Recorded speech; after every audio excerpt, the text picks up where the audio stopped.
अस्सलामु अलैकुम वरहमतुल्लाहि वबरकातुहू अऊज़ु बिल्लाहि मिनश शैतानिर रजीम बिस्मिल्लाहिर रहमानिर रहीम। आज मैं आपको बताऊंगा कि वेरिकोस वेन्स का ट्रीटमेंट कैसे किया जाता है, इसकी वजह क्या होती है और ये क्यों होती है, ये तकलीफ़ दे क्यों है और इसका इलाज कैसे किया जा सकता है, इसमें परहेज़ क्या है, इसमें ख़ुराक आपने क्या खानी है। दोस्तों सबसे पहले तो ये है कि वेरिकोस वेन्स जो हैं इनको समझना ज़रूरी है कि ये क्या होती है। वेरिकोस वेन जो होती हैं, हमारी जो ब्लड सर्कुलेशन होती है वो सारे जिस्म के अंदर घूमती है, लेकिन हम जो पाँव की तरफ हमारी जो सर्कुलेशन आती है, ब्लड हमारा आता है, वो ज़मीन कश से शकल की वजह से ऊपर जाना थोड़ा सा मुश्किल होता है। जब हमारा खून गाढ़ा हो जाता है और हमारे वेन्स के अंदर जो वाल्व होते हैं, यानी खून यहाँ से चलेगा, इस वाल के ऊपर जाएगा और ये वाल बंद हो जाएगा, इससे ऊपर फिर जाएगा खून, नीचे से जब प्रेशर आएगा, चूँकि पाँव के नीचे काफ मसल्स होते हैं, जब हम चलते हैं तो खून हमारा ऐसे जैसे प्रेशर से ऊपर जाता है, नीचे से वो जो कवाड़ होता है, वाल्व होता है, वो बंद होना शुरू हो जाता है और ऊपर चलता रहता है। जब ये वेन्स किसी जगह से कमज़ोर होती हैं तो वहाँ पर खून गाढ़ा होने की वजह से खून ऊपर नहीं जाता, कश से शकल की वजह से, ज़मीन की अट्रैक्शन की वजह से ये खून नीचे की तरफ इसका रुख होना शुरू हो जाता है और ये यहीं पर जमा होना शुरू हो जाता है, जिसकी वजह से ये वेन्स हमारी जो होती हैं वो फूल जाती हैं। इनको वेरिकोस वेन्स कहते हैं।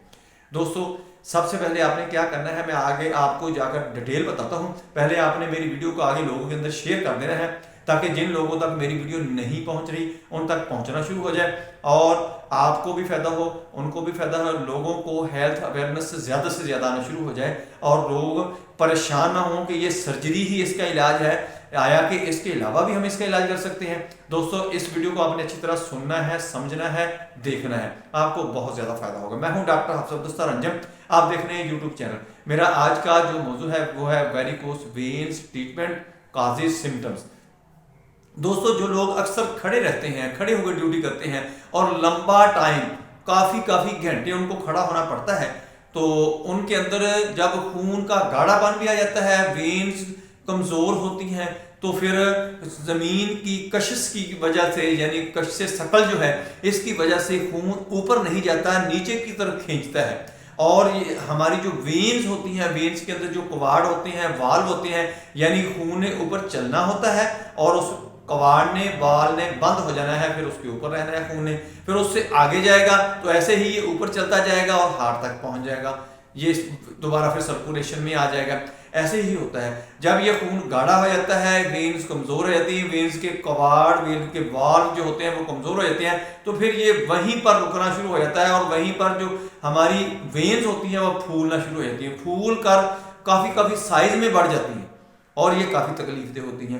अगर ये खड़े होकर ड्यूटी करने वाले, जैसे सिक्योरिटी गार्ड हो गए, कोई मशीन चलाने वाला हो गया, इंडस्ट्री के अंदर लोग अक्सर खड़े होकर मशीन चलाते हैं, या सेल्समैन जो सारा दिन खड़े होकर सुपर स्टोरों के अंदर, बड़े बड़े मार्ट के अंदर लोग खड़े होकर डील कर रहे होते हैं, लेकिन वो थोड़ा बहुत चल लेते हैं, फिर भी वो सिक्योरिटी गार्ड से या दूसरे लोगों से ज़्यादा बेहतर रह जाते हैं, लेकिन फिर भी कश से शकल जो होती है उनके ऊपर असरअंदाज होना शुरू हो जाती है। ऐसे लोगों को चाहिए कि अगर उनकी मजबूरी है, वो ड्यूटी नहीं छोड़ सकते, उस काम को चेंज नहीं कर सकते, तो फिर कम से कम ये कर लिया करें कि एक्सरसाइज जरूर करें और एक्सरसाइज में ये करें कि अपनी टांगें ऊंची करें, सर को, अपने धड़ को नीचे करें और अपनी टांगों को ऊपर करें, जिसकी वजह से वो खून जो है उसका दौरानिया जो है वो हमारे हार्ट की तरफ, हमारे ऊपर वाले हिस्से की तरफ जाना शुरू हो जाता है, फिर दोबारा वो जो प्रॉब्लम बनी होती है वो नहीं बनती।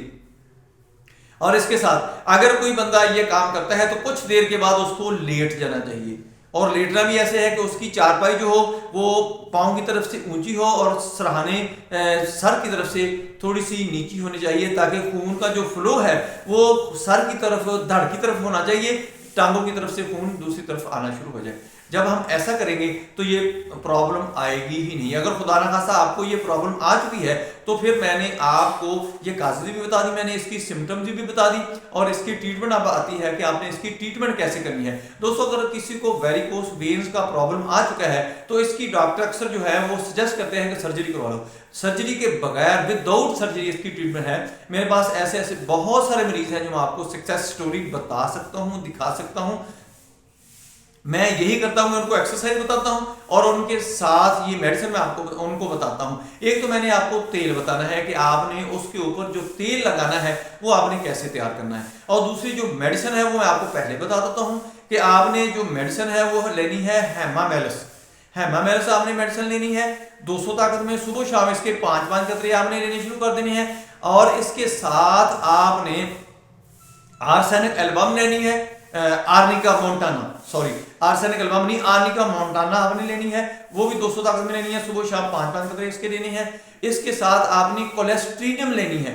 कोलेस्ट्रीनियम जो है वो आपके खून को पतला करेगी। वो जब आप ऐसा करेंगे तो इंशाल्लाह ये आपका मसला हल हो जाएगा। ये तीनों मेडिसिन लेनी है और इसके साथ साथ आपने ये करना है कि गोल्डन मिल्क पीना है, हल्दी, दालचीनी और कलवंजी, सौंफ, ये चारों चीजें आपने लेनी है। बराबर वजन की लेकर इनका पाउडर बनाकर रख लेना है। आपने एक चम्मच एक गिलास दूध के अंदर आपने डाल देना है और उसको 6-7 दफा आपने बॉयल करना है और उसके अंदर गुड़ डालना है, चीनी नहीं डालनी, वो आपने इस्तेमाल करना शुरू कर देना है। ये भी आपके खून को पतला करेगा और आपकी वेन्स को तकवियत देगा, यानी ताकत देगा। और इसके साथ साथ आपने जो तेल बनाना है वो आपने लेना है लहसुन 10 तुरियां आपने लेनी है, 120 ml ये होना चाहिए सरसों का तेल, या कम से कम आध पाव हो, वो आपने 10 तुरियां लेनी है लहसुन की।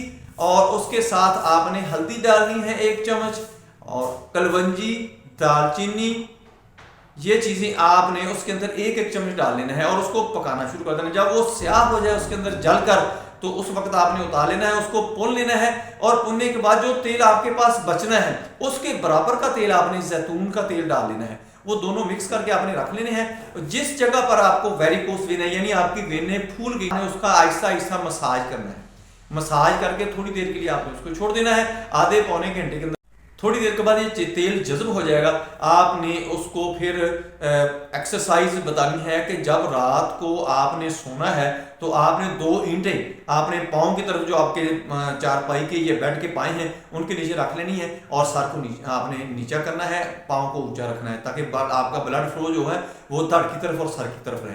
और एक्सरसाइज आपने ऐसे करनी है जिसके अंदर आपने सर को नीचा करना है, धड़ को नीचा करना है, टांगे ऊपर करनी है। ये एक्सरसाइज करते रहें, इंशाल्लाह आपकी वेरिकोस मुकम्मल तौर पर ठीक हो जाएगी, ये प्रॉब्लम नहीं रहेगी। दोस्तों मेरी वीडियो पसंद आए इसको लाइक करें, दोस्तों रिश्तेदारों में शेयर करें, बेल आइकन को प्रेस करें, मेरे चैनल को सब्सक्राइब करें। अपना ख्याल रखें, stay connected, stay happy, stay healthy. अल्लाह हाफिज़, अस्सलाम वालेकुम व रहमतुल्लाहि व बरकातहू।